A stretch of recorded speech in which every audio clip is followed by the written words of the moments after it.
Good afternoon, everybody. You're in the Jasmine Ballroom, and our next talk is Discovering and Exploiting Novel Security Vulnerabilities in Apple ZeroConf with Xiaolong Bai. A couple of quick announcements. If you haven't already, stop by the Business Hall located in Bayside AB. That's down on the first level. A lot of vendors there to check out. The Black Hat Arsenal is on the Palm Foyer on level 3. That's this level, just past the escalators over there. And there'll be a reception there in the Arsenal about 1700. So definitely want to check that out. If you haven't checked out the Black Hat Swag Store and the bookstore, that's on the second level below us. Today's the last day to get your merchandise. And then also there's a Kali Linux lab in Mandalay Bay A. Again, that's on the second level. All the way back, not by this escalator, but back by the other escalator. So you want to check those out. If you haven't already, please put your phone on silent so you won't interrupt our presentation. And with that, I'll hand it over to Xiaolong. Thank you. Hello, everyone. Today we are going to talk about discovering and exploiting novel security vulnerabilities in Apple ZeroConf. This is joint work by Tsinghua University and Indiana University Bloomington. My name is Xiaolong Bai. I'm a PhD student from Tsinghua University and the System Security Lab, Indiana University. This work is led by Luyi, Xing, and me. Other authors include Nan Zhang, Professor Xiaofeng Wang, Xiaojing Liao, Tongxin Li, and Professor Shiming Hu. Before showing our research, I'd like to introduce who we are. We are from the System Security Lab, Indiana University, Bloomington. We are a group of motivated researchers working on system security. We focus on novel problems in system security, including but not limited to the security of Android, iOS, big data, cloud, and health informatics. On this Black Hat event, we have 2 talks. Besides our talk, our collaborator Nan Zhang will also give an interesting talk today. We are looking forward to your participation. So let's begin our talk. Our talk is entitled Discovering and Exploiting Novel Security Vulnerabilities in Apple ZeroConf.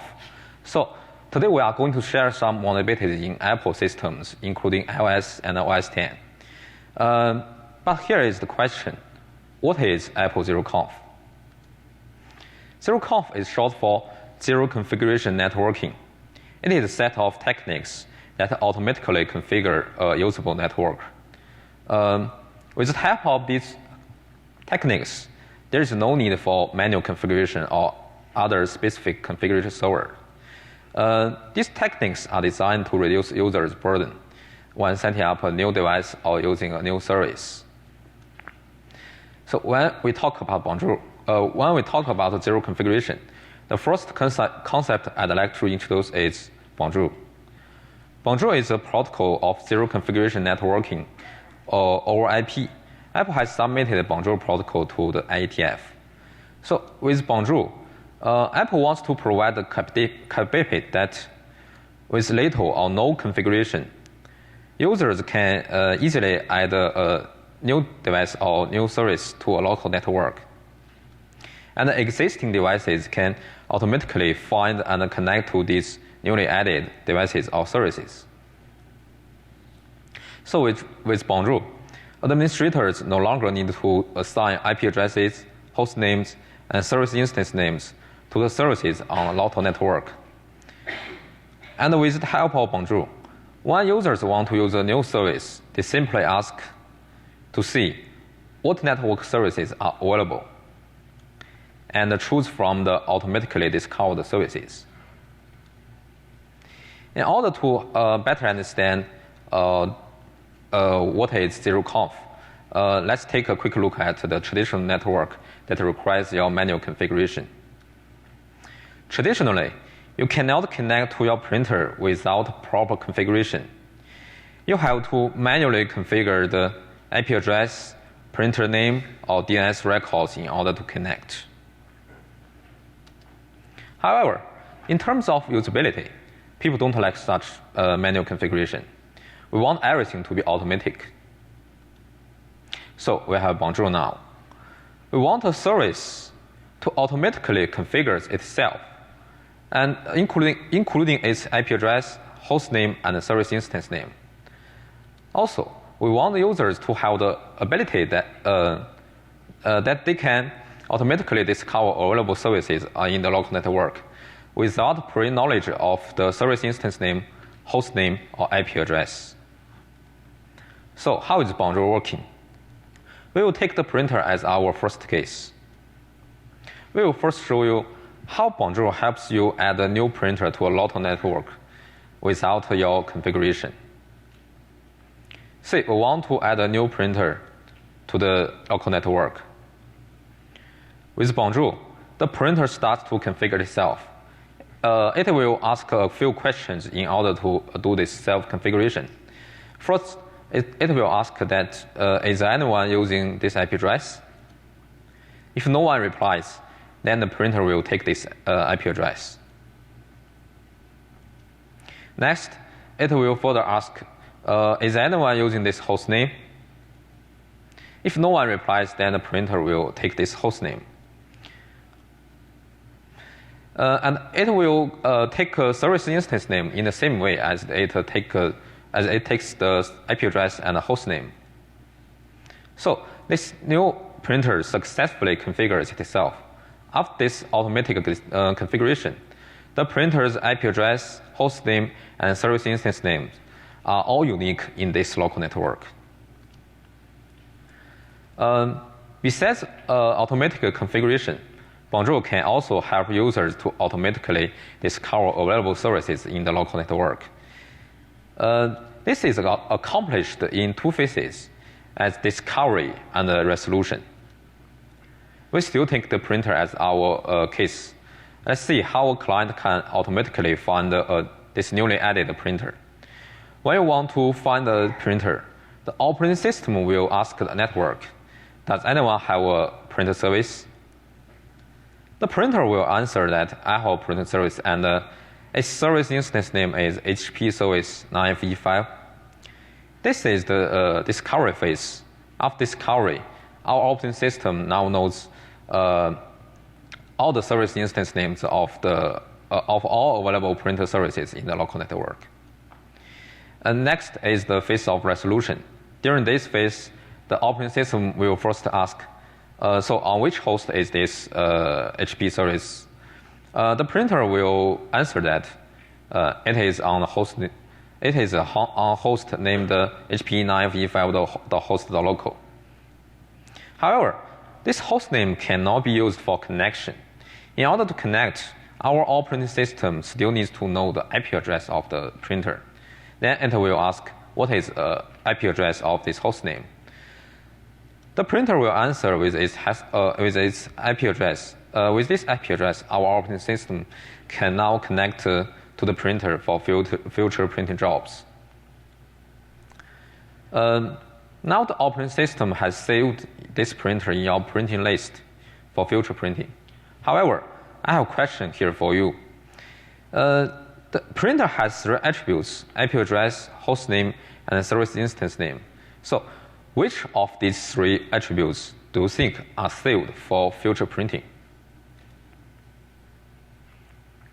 Apple gives the answer that applications store service instance names. So if the IP address, port, or host name changed, the application can still connect.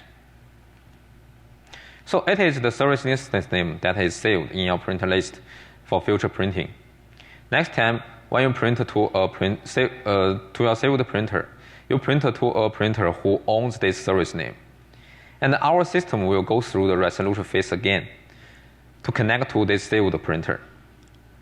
Look at this observation. A saved printer is a printer who owns the saved service name. Later, I will show you what this observation means to an attacker. In our attack, we assume that the adversary has control on one device in the local network. In this network, other devices are not infected at all. The adversary aims to intercept files transferred between other uninfected devices.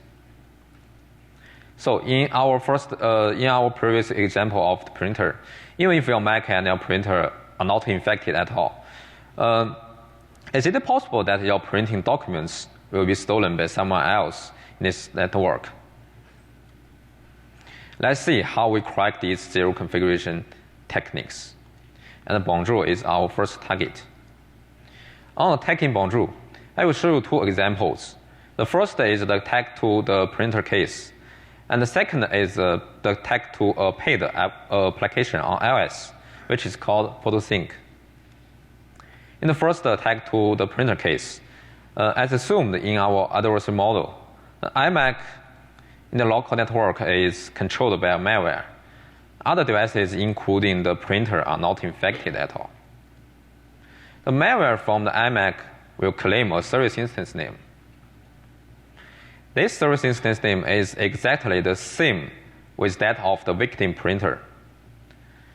And to avoid this conflict, the printer will configure itself again to use another service instance name. Recall from our observation that the saved printer is a printer who owns the service instance name you saved. This name is now owned by the adversary. So whenever you print to your saved printer, your documents are actually sent to the malicious device.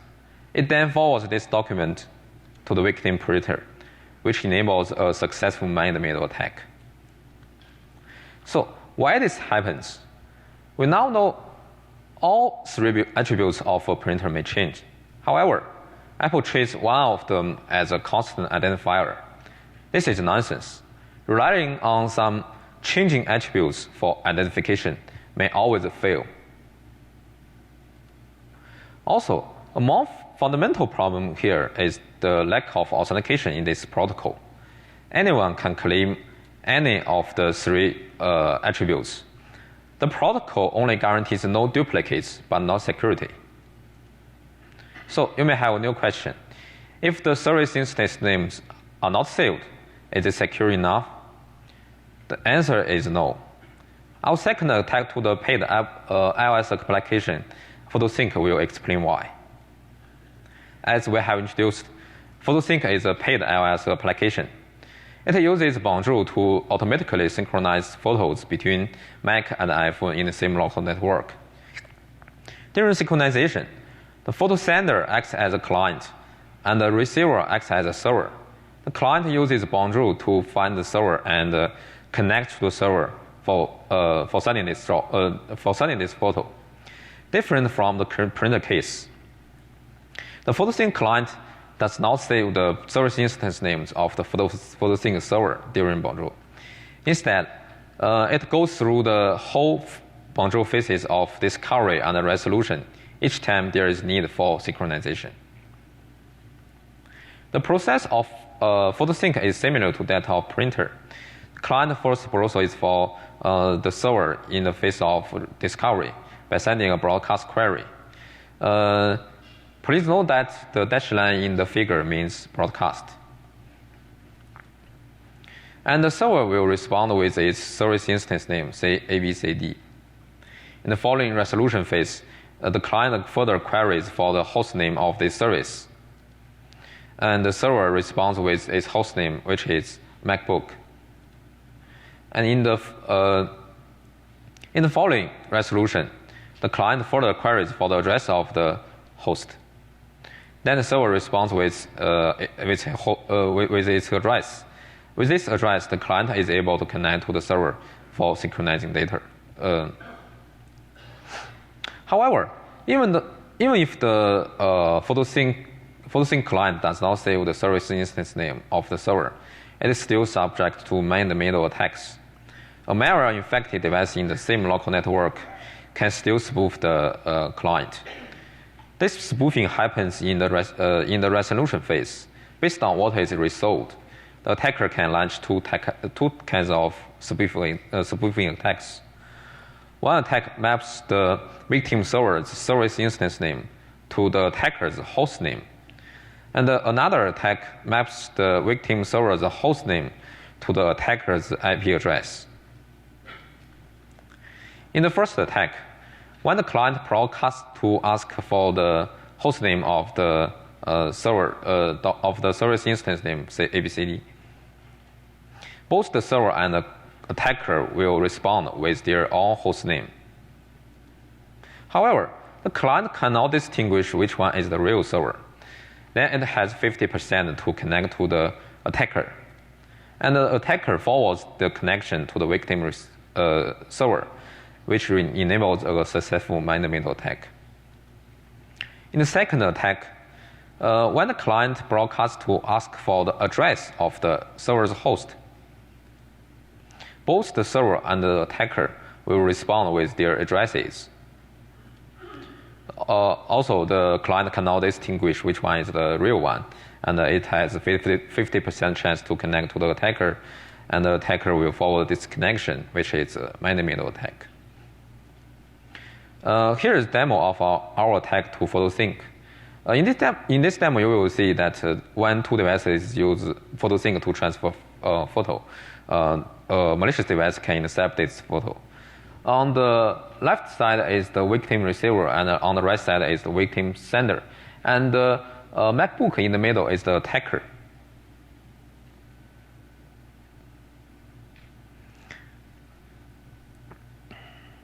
And now you will see that the sender selects to send a file now.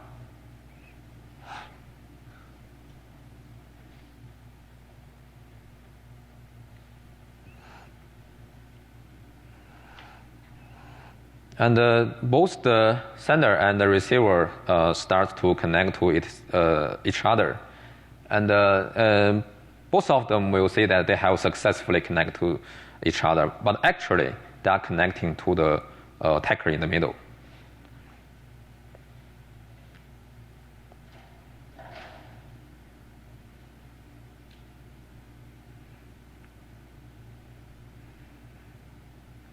And the receiver now starts to receive the photo.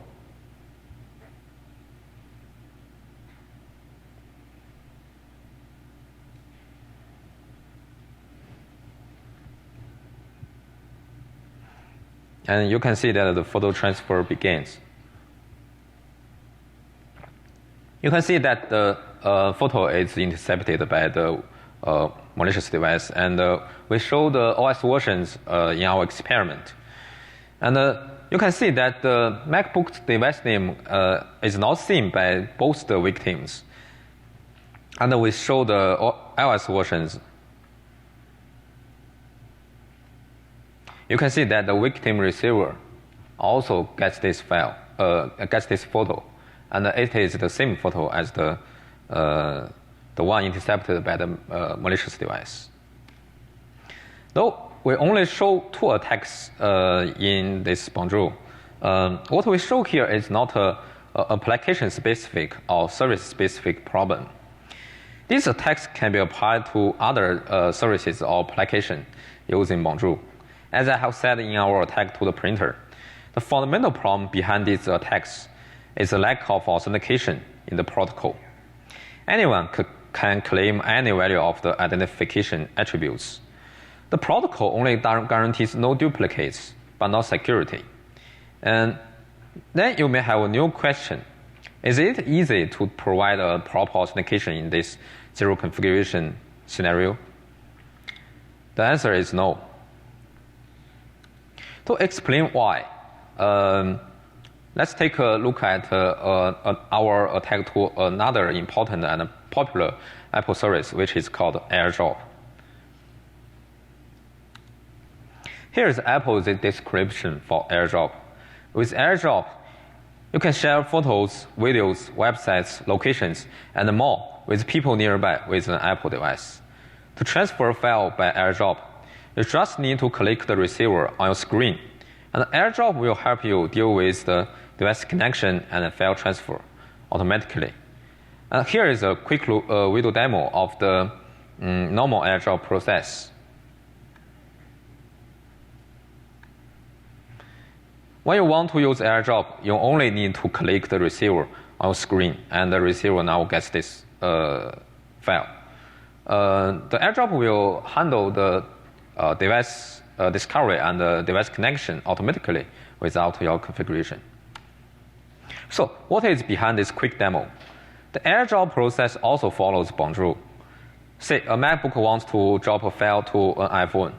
It will first ask, does anyone have an AirDrop service? At least iPhone will say that I have one and its service instance name is ABCD. The MacBook will then ask, so on which host is this Alice service? If there is an aggressive attacker on this network, it will reply that this service is on Bob's Mac. And the victim iPhone will also reply with its host name. Chances are the victim MacBook may think that Alice's iPhone has a service named ABCD, which is on Bob's host, which enables the attack now. That is, the MacBook airdrops files to the attacker, and the attacker forwards the files to the victim iPhone. One thing you should know about AirDrop is that AirDrop sender will establish a TLS connection to a HTTPS server on the receiver's host. Now you may have a new question. Since this AirDrop communication is based on TLS, does TLS help to prevent this attack? The answer is no. When you connect to the malicious device Bob using HTTPS, you will find that the malicious device is using a certificate issued to Apple ID.CDEF 5678. This is a valid certificate issued by Apple. The only problem here is that it is issued to some Apple account, but you have no idea who is the owner of this Apple account. However, even if you are connecting to the right device, you will face the same problem. When you connect to Alice's iPhone, you will find that Alice is using a certificate issued to Apple ID.ABCD1234, but you really don't know who is the user behind this Apple ID. So according to Apple's design, the certificate here can hardly be used for authentication. To better understand what's going on here, let's take a look at how a certificate can be used for authentication in traditional HTTPS scenario. When you connect to google.com, your browser will find that the HTTPS server is using a certificate issued to google.com. Your browser will make sure that the domain you want to connect matches the certificate. However, in AirDrop, you'll find that even if you are connecting to the right device, the domain will never match the certificate. So in order to make AirDrops work, Apple just skips the authentication. So even with TLS, AirDrop still cannot provide the proper authentication. The problem is that the certificate in AirDrop cannot be used for authentication. In order to authenticate properly, the certificate should really be issued to a user, for example, Alice. But indeed, in AirDrop, it is issued to some meaningless random string as Apple ID.ABCD1234. So here is the question. What should this certificate be issued to? Since the certificate does not match the domain, can we just issue the certificate to the domain? No. The domain may always change and it cannot represent a user. See, how about we issue the certificate to the user's name? No. The user's name can be duplicated. And can we issue the certificate to the user's social security number? Of course, no.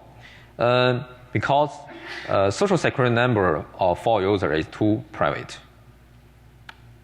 So we now know that linking a human to her certificate is complicated.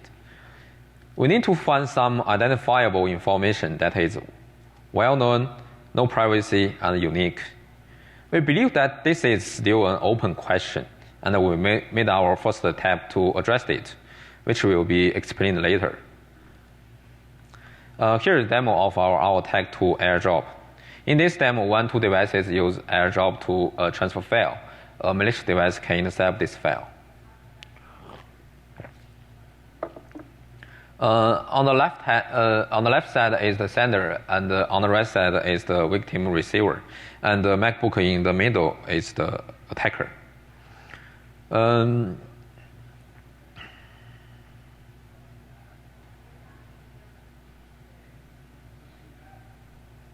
we show the OS versions during our experiment. And now we start the malicious application on the Mac. And the sender now starts to send a photo. You can see that the photo is intercepted by this malicious MacBook now. And the receiver also gets this photo.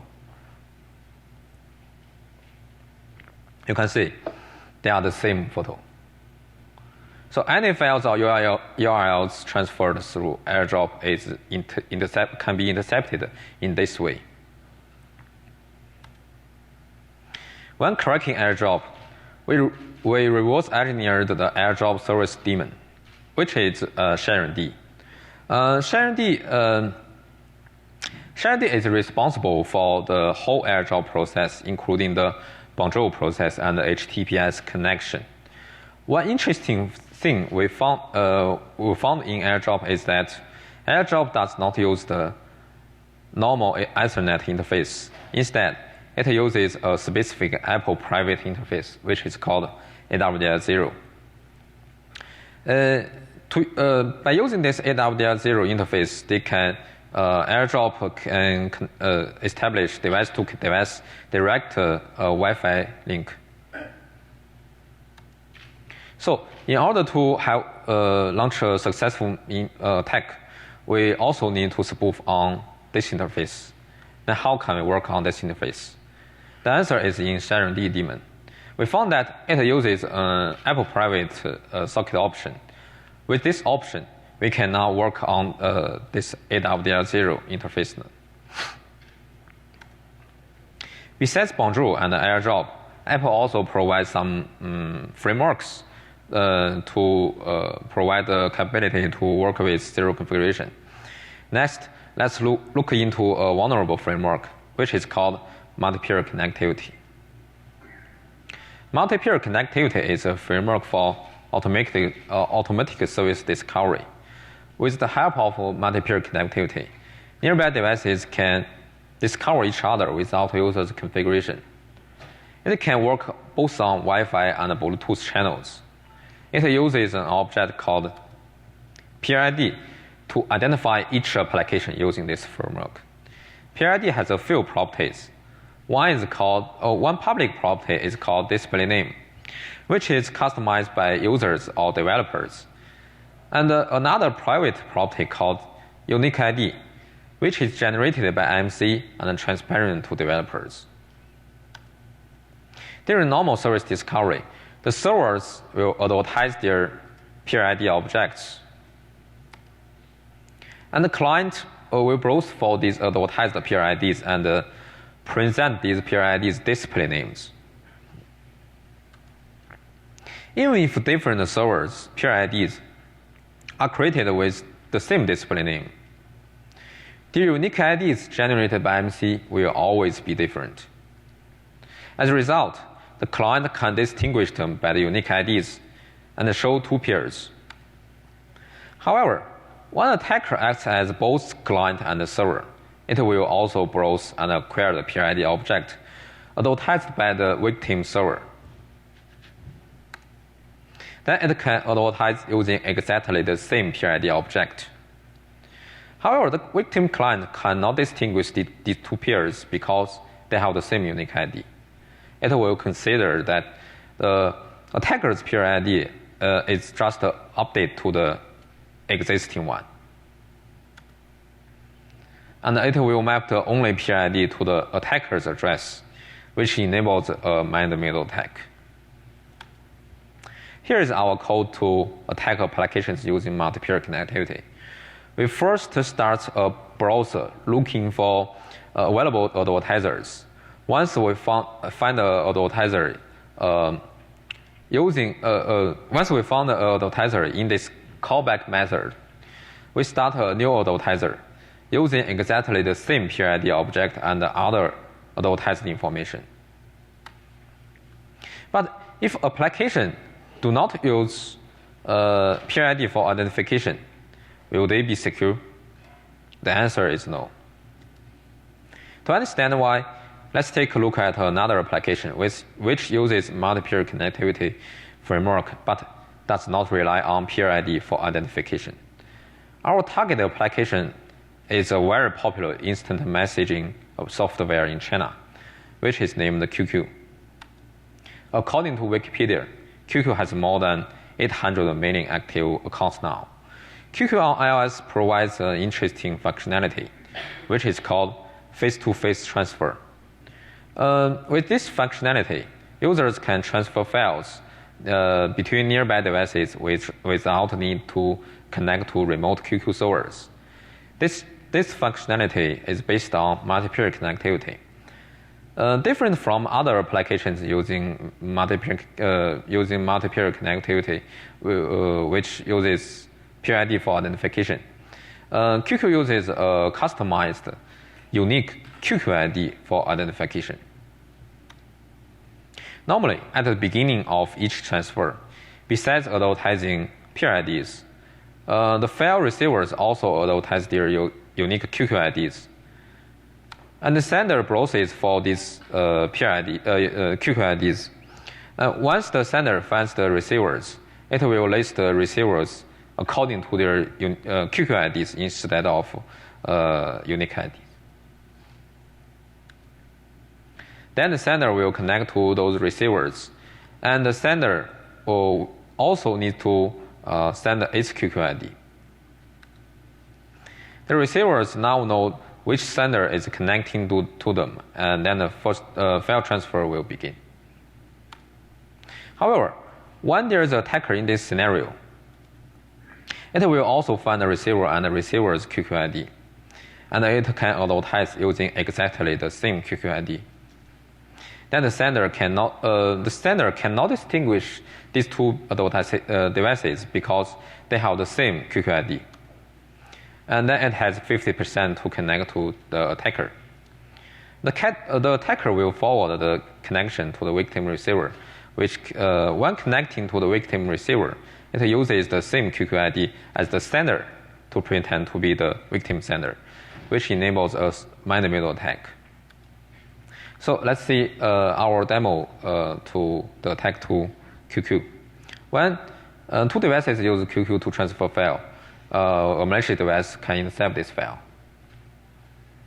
On the left hand is the sender, on the right side is the receiver, and the iPhone in the middle is the attacker. And now the sender starts to send a file using this face-to-face transfer. And you can see that the file is now intercepted by the attacker in the middle.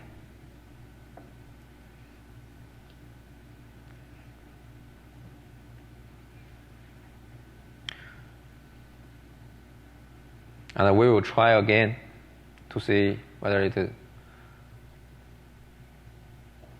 Yes, we try again. And we can see that the file is still intercepted by this attacker. And you will see that the files are the same. So this means a successful man-in-the-middle attack. You will see that they are the same.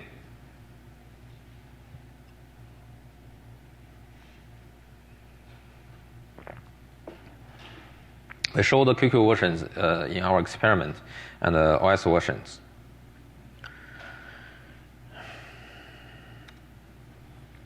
Zero configuration does not only apply to local network. There are also some zero configuration techniques in Bluetooth. For example, handoff. Handoff is a service that lets iOS and OS X synchronize data through Bluetooth without a user's configuration. Apple describes a handoff as follows. With handoff, you can start a document, email, or message on one device and pick up where you left off from another device. Handoff is based on Bluetooth Low Energy technique, which is short for BLE. It employs the out-of-band pairing method of BLE to pair two devices. Different from traditional Bluetooth classics, this pairing method does not require you to enter PIN code or do some other manual configuration work. The secrets for pairing in this method are changed through other channels instead of Bluetooth channel. And this pairing method also provides a secure connection between the paired devices, which prevents the man-in-the-middle attacks. Normally, when the iPhone and the Mac are logged in with the same iCloud account, handoff will establish a Bluetooth channel between these two devices automatically by this out-of-band method. The handoff service on these two devices will use this Bluetooth channel to synchronize data. Though this secured Bluetooth channel prevents man-in-the-middle attacks, we still find a critical vulnerability. That is, the Bluetooth channel does not provide application-level authentication. As a result, any advertised Bluetooth service on the iPhone is completely exposed to any app on the Mac. Among these exposed Bluetooth services, there is a service called ANSS, which is short for Apple Notification Center Service. ANSS is designed for Bluetooth devices to access notifications on iOS devices. With the help of ANSS, you can now read your iPhone notification on your smartwatch. So just as I have said, because there is no application-level authentication on this Bluetooth channel, this ANSS service is also exposed to any app on the Mac. When there is a malicious device with just Bluetooth capability on this Mac, it can also access the ANSS service through the Bluetooth channel created by handoff. Then it can get every notification on your iPhone from ANSS, including sensitive information like messages, emails. Here's our demo of the attack to this handoff case. In this case, you will find that when a handoff starts, a malicious app on the OS X can intercept notifications on the iPhone. Here we show the OS versions.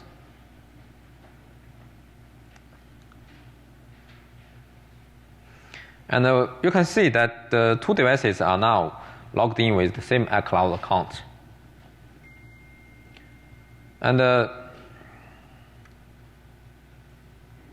we will start handoff. We will enable handoff on the iPhone, and we now start the malicious app on the OS X. And when a handoff starts, and there is a message coming, you can see that the malicious app on the MacBook can also steal this notification. You can see that this is just the same notification. That's our attack. In summary, we presented several attacks on zero configuration channels, including Bonjour, AirDrop, handoff, and multipeer connectivity. All these vulnerabilities were reported to vendors, and most of them have been acknowledged by the vendors. To understand the impact of the security risks in Apple zero configuration techniques, we performed a measurement study. We analyzed the 61 popular Mac and iOS applications designed to operate without configuration. Among them, nearly 90% are vulnerable to man-in-the-middle attacks or impersonation attacks. The measurement result is shown in this table. For example, in the Bonjour channel, we sampled 22 applications, and among them, 18 are vulnerable. By exploiting these vulnerabilities, the attacker can steal sensitive information like files transferred, documents printed, or instant messaging. So we need to think about how to protect these zero configuration techniques. Here, we mainly show we mainly show how we address the problem proposed in AirDrop. That is, how to link a human to her certificate. As explained in AirDrop, we need to find some identifiable but non-sensitive information from the user, which also needs to be well known to her contacts. Our solution is called SPACY, which uses the user's web biometrics to tag her certificate to her identity. In our solution, we first compute the hash value of the user's certificate. Then we take the NK most significant bits and then partition them into K segments. Each segment is then transferred to a rare but pronounceable word. At last, we let the user speak out these words, and in this way, we link the user to her certificate. So we conducted a human subject study, which shows that our solution is well received by users and effective to use. So in conclusion, our research shows that Apple zero configuration techniques are not secure at all. This usability-oriented design of zero configuration totally affects its security design. However, addressing such security risks is non-trivial due to the challenge in binding a human to her certificate. We proposed a voice biometrics-based approach called SPACY, which uses the user's voice biometrics to tag her certificate. So that's all. Thank you.